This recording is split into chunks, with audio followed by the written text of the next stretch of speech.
அரியலூர் அருகே சிறுமி நந்தினி பாலியல் வன்கொடுமை செய்யப்பட்டு கொல்லப்பட்ட வழக்கில் கைதான 4வது நபரும் குண்டர் தடுப்பு சட்டத்தின் கீழ் சிறையில் அடைக்கப்பட்டுள்ளார். அரியலூர் மாவட்டம் சிறுகடம்பூர் கிராமத்தைச் சேர்ந்த சிறுமி நந்தினியின் சடலம் கடந்த ஜனவரி 14ஆம் தேதி கீழமாளிகை கிராமத்தில் உள்ள பாழடைந்த கிணற்றில் மீட்கப்பட்டது. அவர் பாலியல் வன்கொடுமை செய்யப்பட்டு கொல்லப்பட்டது தெரியவந்தது. இதுகுறித்து விசாரித்த இரும்புலிக்குறிச்சி காவல்துறையினர் இந்து முன்னணி நிர்வாகி மணிகண்டன் உள்ளிட்ட 4 பேரை கைது செய்தனர்.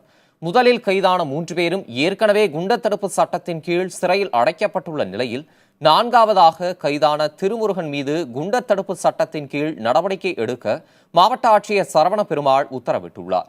அதற்கான உத்தரவு நகலை திருச்சி மத்திய சிறை அதிகாரிகளிடம் காவல்துறையினர் வழங்கினர். சிறுமி நந்தினி பாலியல் வன்கொடுமை செய்யப்பட்டு கொல்லப்பட்ட வழக்கில் கைதான 4 பேருமே குண்டர் தடுப்பு சட்டத்தின் கீழ் திருச்சி மத்திய சிறையில் அடைக்கப்பட்டுள்ளனர்.